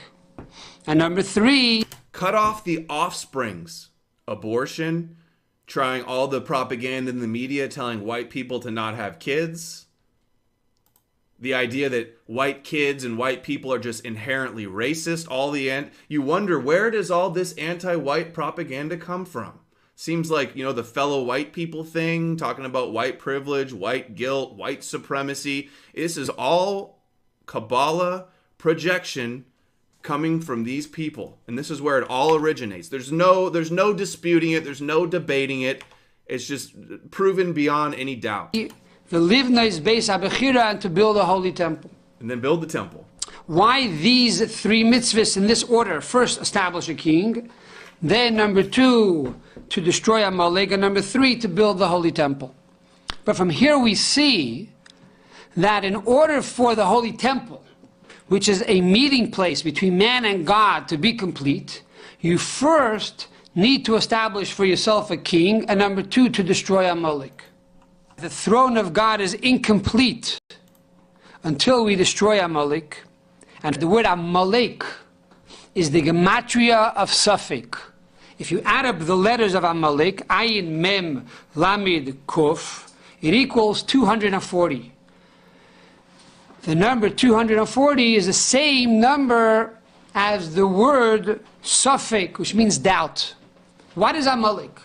Says Hasidus, Amalek represents the concept of doubt. They put a doubt into everything that you want to do. That is why they're so evil. Who is Amalek? So Amalek is evil because gematria means doubt, and that we doubt that they're chosen. We doubt that we should serve them. Amalek comes from Esau. Esau was a brother to Jacob. So therefore, when Jacob, the Jewish people, want to follow the Torah, comes along Esau and says, hold on, don't take it so seriously. Chill out, cool down. Stop being so supremacist. I also know the Torah. Esau, how do you know the Torah? What do you mean? Me and your grandfather Jacob were in the same womb together. For 9 months I was in the womb together with Jacob. And I know the Torah. I was raised in the house of Isaac, and I was raised in the house of Abraham. And I studied the Torah, and I'm knowledgeable of the Torah. I know what your Torah says. It's not that I'm ignoramus, but I can tell you, you don't have to take everything so literally. That is Amalek. And that is why Amalek is so terrible, and it has to be totally uprooted, because that is the beginning of the downfall of the Jewish people and the entire Torah. And that is why the Torah tells us that there are 3 mitzvahs that the Jew has to do when he comes into the land of Israel. Eretz Yisrael, Eretz, the land, says the Medrash, means etymologically a place where you run to do the will of God. So when a Jew enters into Eretz, into the land of Israel, what should he do? The first thing, appoint a king. What does that mean? Moshiach. Accept the yoke of God unconditionally. If you want to or not, do the mitzvah. Even if you do the mitzvah out of coldness, still do the mitzvah. Step 2, destroy Amalek. Now, do the mitzvah with warmth, with excitement. When you begin to do the mitzvah with excitement, Then you have the third aspect, the third mitzvah, which is to build a holy temple, a place where you and God will meet. Because God only meets in a place where a Jew does a mitzvah with joy. God only meets in a place where the Jew does the mitzvah. Okay, so remember, Trump is Edom. The head of Edom's going to help build the third temple. There's no refuting any of this stuff. They all say it themselves, their own articles, their own words. And here is another aspect. So we have Edom's destroyed, Amalek must be destroyed, and then now not only is Trump the head of Edom that needs to be destroyed, or serve them and be Noahides, but Ivanka, who converted with Jared Kushner, who belongs with this supremacist Chabad cult. She converted into this, changed her name, and they call her... Oh, here, hold on. This is her with the Chabad rabbi in the White House. They call her the Jewish Queen Esther, who stopped the annihilation of the Jews. Jared Kushner's synagogue calls Ivanka Queen Esther. And if you look at the Queen Esther story, she was the Jewish queen of the Persian king, and the king's chief advisor, Haman, is offended by Esther's cousin and guardian Mordecai and gets permission from the king to have all the Jews in the kingdom killed. And I just got a question if that's really how it happened. They always say, because they have the rise and kill first, so they just say, oh, they're a threat to us, so we must slaughter them, kill them first. Esther foils the plan and wins permission from the king for the Jews to kill their enemies, and they do so. Her story is the traditional basis for Purim. And on Purim, they eat cookies that are the ears of Haman. And it's interesting. Purim is about slaughtering Gentiles. Hanukkah is about slaughtering the Maccabean revolt of the Greeks. So, and then Jews killed the enemies after the plan was reversed. And Haman, this story, look at this. The annual Purim festival celebrates this, including Haman, an Amalekite that led the plot to kill the Jews. So, blot out the remembrance of Amalek. It all connects. We've got Esau, Edom, Amalek, and even Esther's story. It's all about destroying us. Their whole religion is about slaughtering us and ruling over us. Haman is the main antagonist in the book of Esther, and Haman was the descendant of Agag, the king of Amalekites. Haman's lineage, son of Amalek, firstborn son of Esau. It all connects. And now look what's going to happen to Christians next. Purim is a Jewish holiday that commemorates the saving of the Jewish people from Haman, officially who planned to kill all the Jews, as recounted in the book of Esther. And their whole religion of rise and kill first, like this Bergman wrote a book about the IDF's or Mossad's assassinations. Israel has assassinated more people than any other Western country since World War II. Rise and Kill First described targeted killings. The book's title is inspired by a statement in the Talmud, quote, "If someone comes to kill you, rise up and kill them first." The Sefaria, the Barakat 58a, says the same thing. It says, as he was leaving, that man said to Rabbi, "Does God perform such miracles for liars?" He replied, "Scoundrel, aren't Gentiles called donkeys, as it is written, whose flesh is as the flesh of donkeys?" Rabbi Sheila saw that he was going to tell the Persian authorities that he called them donkeys. He said, "This man has the legal status of a pursuer. He seeks to have me killed." And the Torah said, "If one comes to kill you, kill him first." He struck him with the staff and killed him. So, say you want to go sound the alarm on the supremacist genocidal beliefs of the Jews. You just want to go tell the truth, sound the alarm of how the Jews believe that Gentiles are donkeys or cattle or inferior, and they have the right to kill you. Also, Sanhedrin 59a says, A Gentile who engages in Torah study is liable to receive the death penalty, because if the truth gets out on their supremacist, megalomaniac views, they can't let it get out, so they have to kill you. And that the Torah was their inheritance, an inheritance to Jacob, and it's for them and not for us. But we can only study it if we study the 7 Noahide laws. That's the exception that they believe. So this belief that all Europeans, Edom, just hate them for no reason and they're born evil.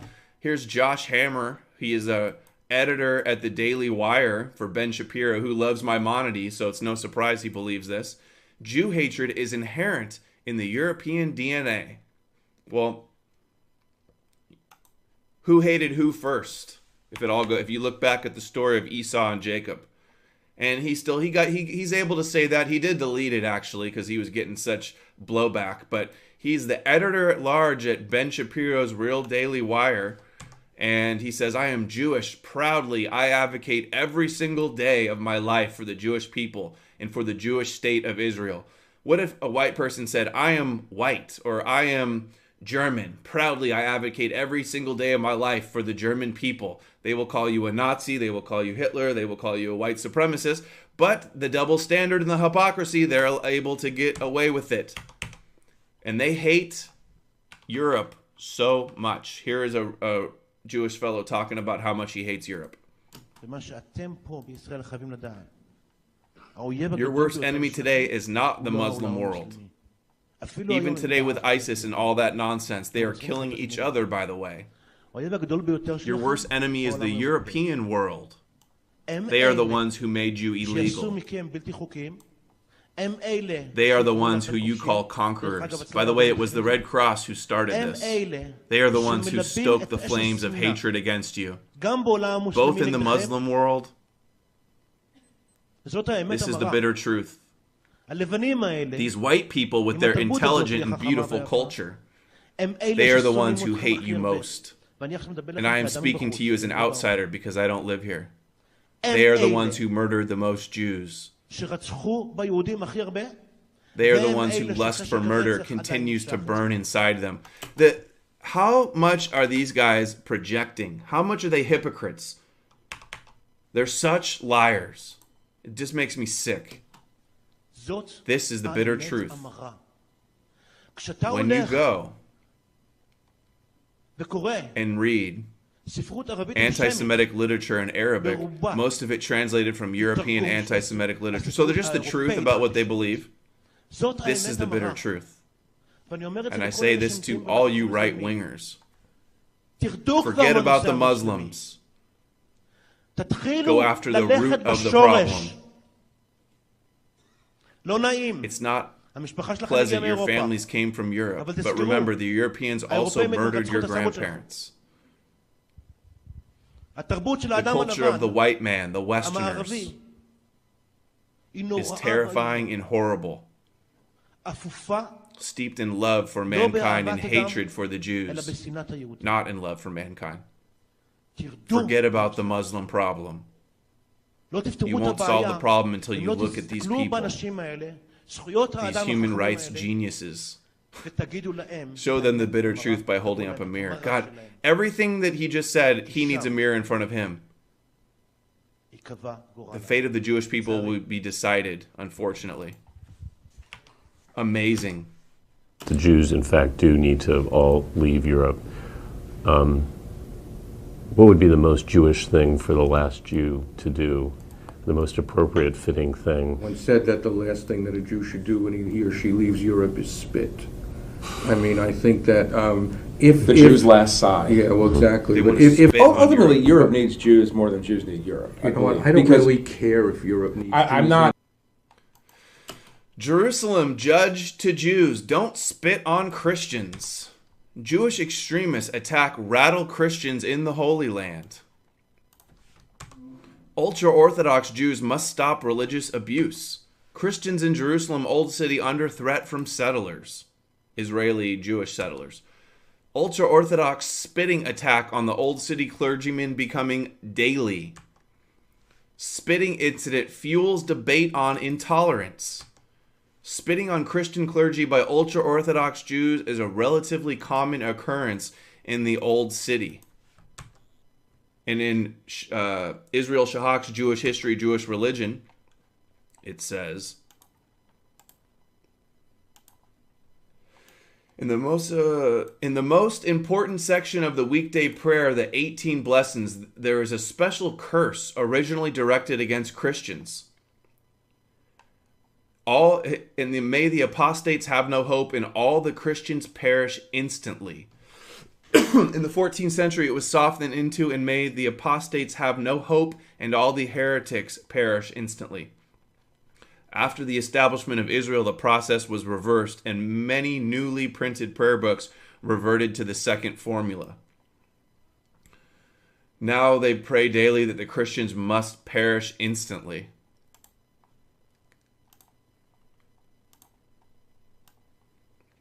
We have mentioned in chapter 2 a rule according to which a pious Jew must utter a curse when passing near a Gentile cemetery, whereas he must bless God when passing near a Jewish cemetery. A similar rule applies to the living. Thus, when seeing a large Jewish population, a devout Jew must praise God, while upon seeing a large Gentile population, he must utter a curse. And then it says,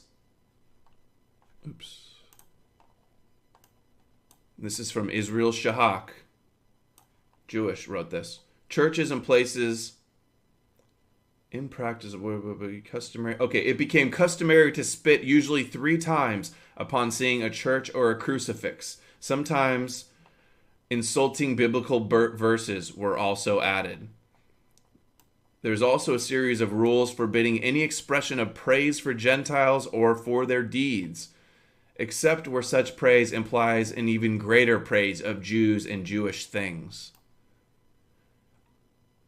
And then it says, Jew must not drink any wine in whose preparation a Gentile had any part whatsoever. And here's a little example of the spitting that they do. He's saying shiksa, shiksa, which means a white girl, basically.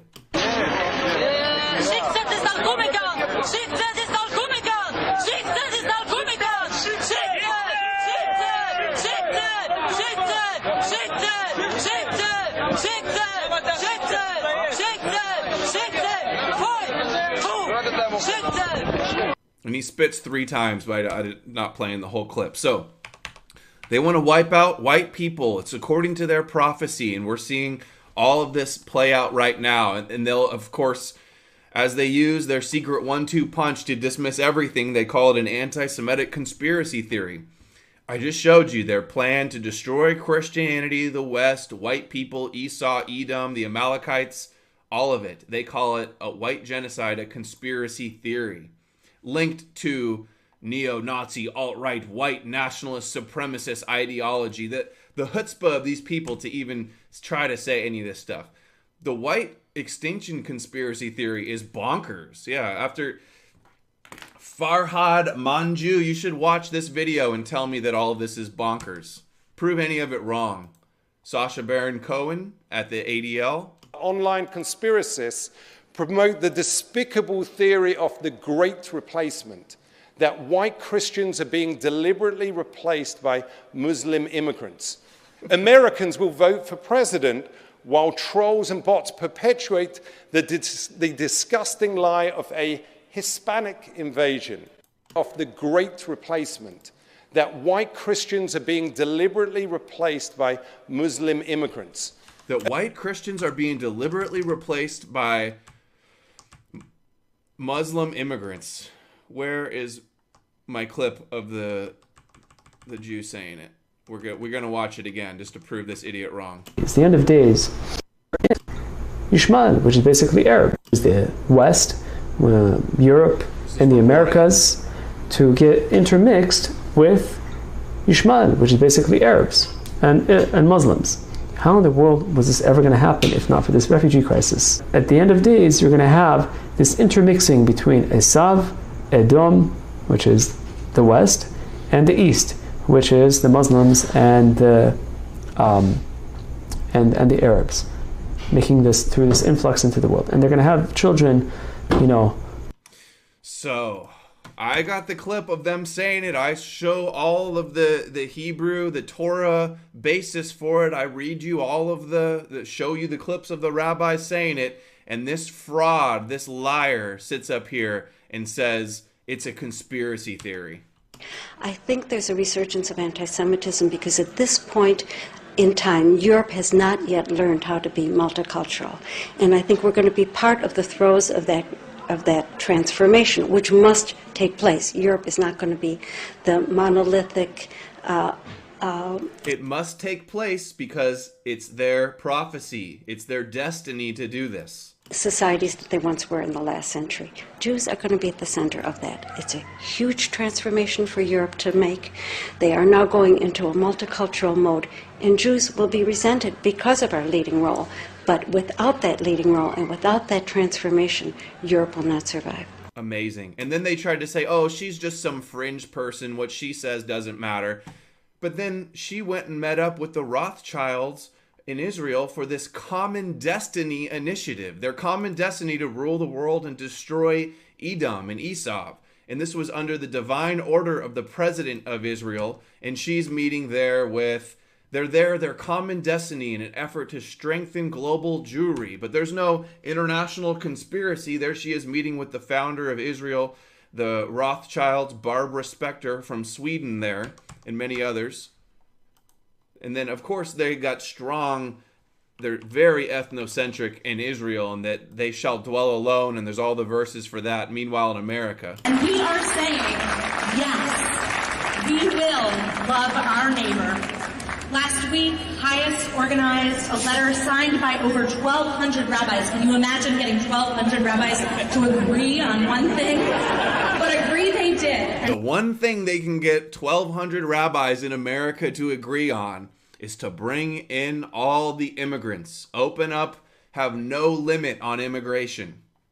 This is an agenda. And I don't advocate for white supremacy. I don't have aspirations to rule over other people. I think that's sociopathic. They believe it. They believe it strongly with all of their heart, ingrained in their collective psyche. What they agreed was to ask our elected officials not to halt or even to limit the United States Refugee Admissions Program. No limit. And it's not just Hayek. Jewish organizations of all kinds across the spectrum of Judaism are issuing statements in support of refugees. These have included the Orthodox Union, the U.S. Holocaust Memorial Museum, and so many of the Jewish organizations that you heard are co-sponsors of this event this evening.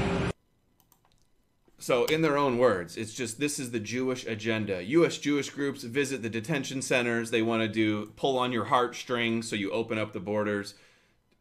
All these 17 Jewish organizations, Jewish leaders, 17 organizations, the ADL, Hayes, Hebrew Immigrant Aid Society. The ADL, by the way, you heard America, the nation of immigrants. That was only created like within the last 100 years. That wasn't the founding documents of America. And the ADL actually pushed the whole nation of immigrants motto. And they had JFK write a book called Nation of Immigrants. The ADL did. And there's Greenblatt down, Jews at the border. They want to open it up. Never again means close the camps. Jews protest ICE across the country. The Jewish case for open borders. Jewish currents. Here they are, Israel, where Israeli groups go to the border of European countries and welcome all of the immigrants from Africa and from Somalia and where else? Syria, all over the place. Nation of Immigrants, the ADL. It was written as a part of the ADL series entitled The One Nation Library, One World Government. We have the Southern Poverty Law Center and the documentary. And in my video that I did on this, they delete, of course, because they're trusted flaggers like the ADL working with YouTube. He had this on his wall, a notepad on the wall, non-Hispanic whites proportion of U.S. population, like like a serial killer. He had like his thing on the wall, the notepad showing 1920 America was 90% white, and in 2015 we're 62%. And they know with the demographics, it's going to be, we're going to be a hated minority, blamed for everything and wiped off of the face of the earth, like Amalek and Edom, like their prophecies. He also had this chart for Europe as well, all of the percentage of foreigners in all of these European countries. It's so clearly their agenda. And look at the names behind the disgraced SPLC: Cohen, Dees, Levin, Villa, Potok, Utter, Katzerman, Shahulka. I'm not sure about Costello, Barrick, all of them. They're all Jewish. Here was a secret recording of the SPLC presentation where they say that the making whites a minority in America has been planned for a long time, and there's nothing you can do to stop it. People thought that they saw the shifting demographics happening and thinking that if you tamp down on or limit entirely immigration, that you could change the demographics, and you can't. They saw the shift of demographics and they wanted to change it, and they said, you can't. These are some things that have been planned for a while. There's things that have been planned for a while. Yeah, a few thousand years. So that's what it looks like around 2040, 2050, by 2050 for sure, but probably around 2043 or so. 2043, you will become... It's because you will become a minority in your own country. Within a few decades, a dramatic shift of ethnicity can take place. Within 20 years, America will be minority white. People dislike being ethnically replaced. This is the summary of the whole speech she gave. At a certain point, your country stops being how your ancestors designed it for you and start being how your ethnic replacement wants it to be. The disastrous problems of ethnic replacement were known long ago. White ethnic replacement will continue to be hard and ugly. And that's a quote that she said. Despite all the horrors that it causes, white ethnic replacement is humane. The disposition of white America has been planned for a while. The forces controlling the total white ethnic replacement are too strong to fight back against. Those were the highlights from this whole speech she gave. Is because they see many Jews involved in these movements, many Jews who promote these kinds of agendas. And one cannot deny that that is technically so. There are many people who are biologically and even halachically Jewish, that is to say they are Jewish from the perspective of Jewish law. Admitting it. And this, again, another example, the Kalergi plan. So this guy, Kalergi, who 1894 to 1972, he wrote his views on race. In his book, Practical Idealism, he said, he describes the future of Jews in Europe and European racial composition with the following words. The man of the future will be of mixed race. Today's races and classes will gradually disappear owing to the vanishing of space, time, and prejudice. The Eurasian Negroid race of the future, similar in its appearance to the ancient Egyptians, will replace the diversity of peoples with a diversity of individuals. Instead of destroying European Jewry, Europe, against its own will, refined and educated this people into a future leader nation through this artificial selection process. They describe this as Esau is persecuting them to make them stronger. They believe this is prophecy as well, educating them into a future leading nation and to the spiritual nobility of Europe. Therefore, a gracious providence provided Europe with a new race of nobility by the grace of spirit. Talking about the Jews. And he was funded by, again, Rothschild and Max Warburg. What do you know? And all of the statistics are out there. They say it's a conspiracy theory that this is happening, even though we can prove it. They call it a anti-Semitic conspiracy theory, but at the same time they say it's happening, it needs to happen, we want it to happen, it needs to happen faster, it's a good thing. All of these statistics showing less than half of U.S. children under 15 are white. United States is on the way to becoming a non-white majority by 2045. 46% of whites worry becoming a majority-minority nation will weaken American culture. Survey says, oh, you think? Fewer births and deaths among whites in majority of U.S. states. U.S. fertility rates higher among minorities. The U.S. will become a minority white in 2045, census projects, explaining why minority births now outnumber white births.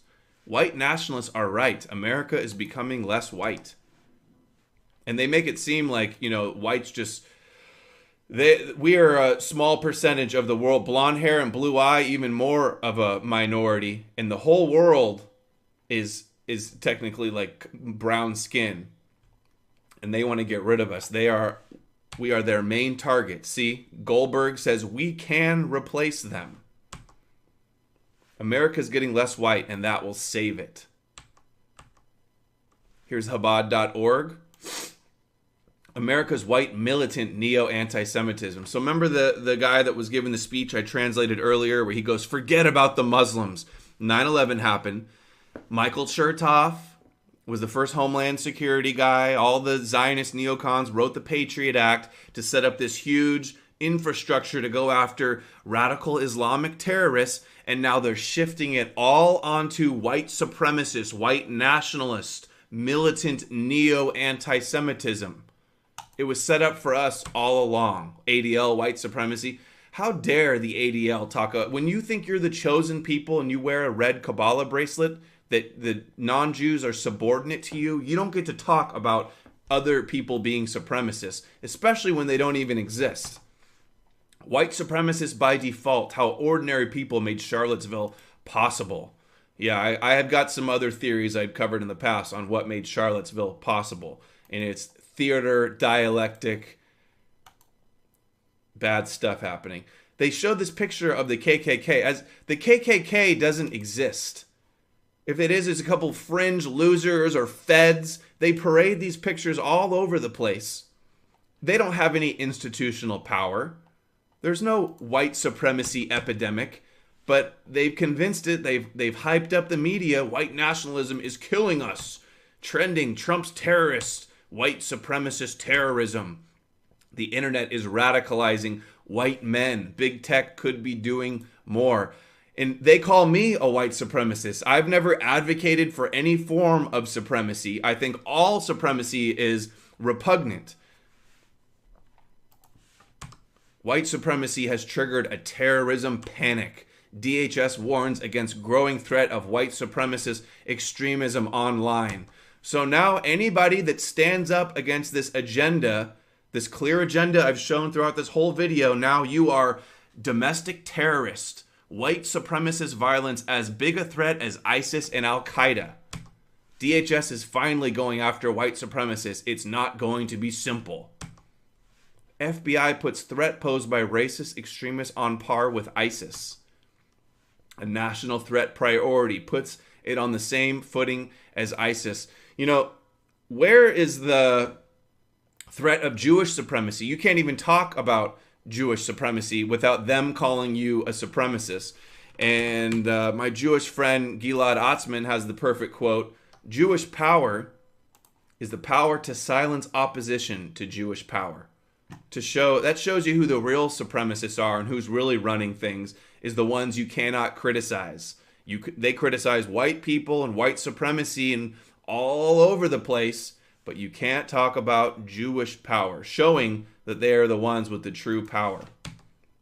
And now they say we're terrorists for exposing their sacred texts of their Talmud and the Kabbalah and even the Torah, the Tanakh. FBI now considers threats posed by white supremacists and other racist extremists to be a top investigative priority for the agency. This was just from a few days ago. They're meeting in Congress. The ADL and congressmen are trying to push the government to designate foreign white supremacist groups as terrorists. And this was the guy behind it, Mr. Rose, with his Kabbalah bracelet. So he is part of this agenda without a doubt. There's Jonathan Greenblatt, the director of the ADL, with his Kabbalah red bracelet too. It's like they're all got the secret handshakes of Hydra, and they're all a part of this. Here's the Kabbalah Tree of Life, where it says the non-Jewish identity is to be subordinate to the Jewish identity. That's what that Kabbalah bracelet represents. And meanwhile, we have the the Rebbe that pushes melting pot for America, but strong ethnocentrism for them. I said before, I'm not so happy about the landing. Brooklyn on one side, being on one side, in Manhattan and on the second side, and other people and Hispanic, etc., on a third side.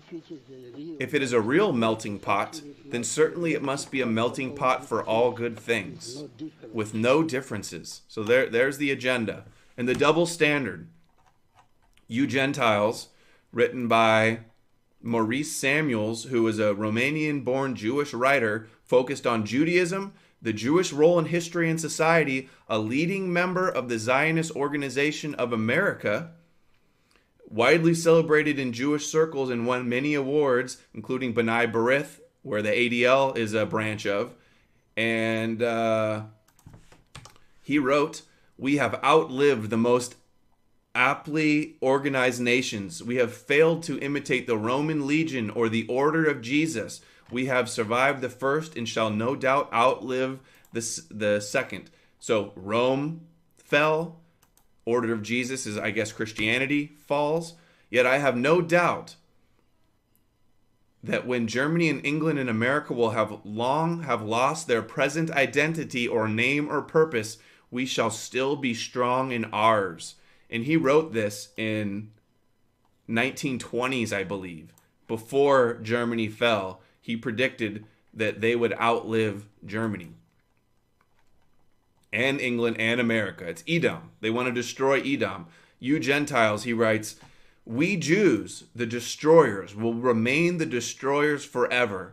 Nothing that you will do will meet our needs and demands. We will forever destroy because we need a world of our own, a God world, a messianic age, which it is not in your nature to build." The entitlement, the supremacy, the narcissism, the delusions of grandeur, ultimate split in nature and destiny. Okay, blah, blah, blah. So all of this originates and stems from this story of Esau and Jacob. The older will serve the younger. So what is that supposed to mean? You know, if we see that there's a constant rivalry between two kingdoms, right? So what does that mean? Is that the older will serve the younger, right? Is that in the end a resolution? Is that what will happen ultimately? And the answer is yes. The older means whoever comes out first will serve the younger. They are so obsessed with having us serve them. Esau serves Jacob. I will not be your slaves. I will not be a Noahide. And I don't care if you call me an anti-Semite, a white supremacist, a conspiracy theorist. Any of these loaded terms that you throw don't mean diddly squat to me. I'm not going to bow down to your Moshiach, and I'm not going to serve you according to your prophecies. I think they are sociopaths, psychopathic. So of course we know Esau came out first, and of course we know Yaakov came out second. So that prophecy would say that Esau is going to serve Yaakov. In other words, that's the resolution. That's the resolution. You shouldn't think that this is going to go on for all time. No, there's going to be a resolution. Whatever happens, the resolution must be where the older will serve the younger. That's the resolution. You see? So in what way? What is that supposed to mean? So therefore, the older will serve the younger if the older remains righteous. Because that's really the job. Righteous Gentile means Gentiles that serve them and follow the Noahide laws. I'm going to be doing a video on the Noahide laws on Tuesday with a special guest. All new material. Of Esau. The job of Esau is to serve Yaakov. Why? Because the job of Esau is to contend with the world, the physical world, right? And to subdue it toward righteousness, to channel all the physicality toward spirituality.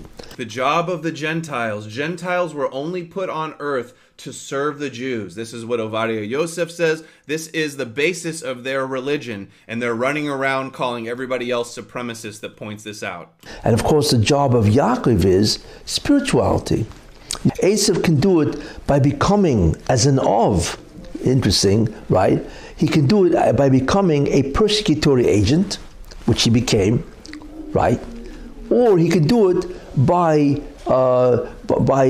helping Yaakov spiritually. By being a Noahide. And assisting him to do the tikkun, one, to do the rectification, and to protect him from nations that want to destroy him. So we see, which is really very important, the real relationship between these two people. The very important idea. So we can imagine, right, that this has been going on for what? Thousands of years. You know, whether it be through Esau or Edom or Rome or Christianity or Western civilization, for instance, Europe, with the Holocaust and so on, they have been wiping out the Jews. See, there he says, Christian, Edom, Esau, Edom, Amalekites, Rome, Christians, America, the West, all of it. And then now I wanted to finish off. It's just amazing how this all comes from this story.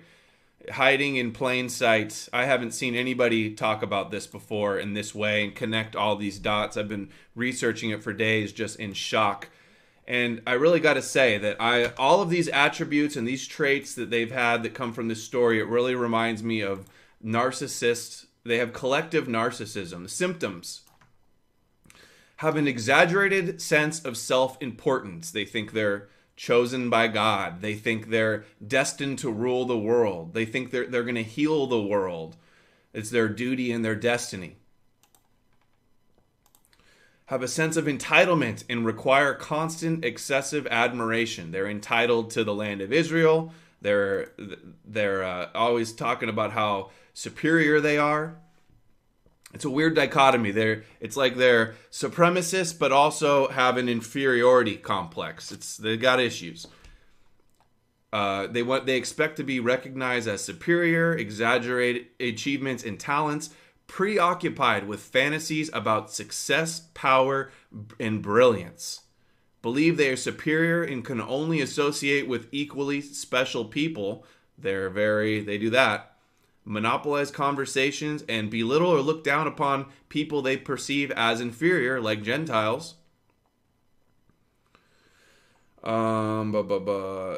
Unquestioning expect special favor, special privilege, and unquestioning compliance with their expectations. Take advantage of others to get what they want. Have an inability or unwillingness to recognize the needs and feelings of others. That's sociopaths. Lack of empathy. Envious of others and believe others envy them. They say, oh, the cause of anti-Semitism is you're jealous of their success. But if you say they're successful and they control things, that's a trope and it's a myth and it's conspiracy theory. They come across as conceited, boastful, or pretentious. Conceited people idolize themselves, like saying they're God's chosen people to rule the world, as much as they despise others. Excessive pride and overestimation of one's own merits, abilities. Conceited people assume that others hold them in very high regard because they are simply superior.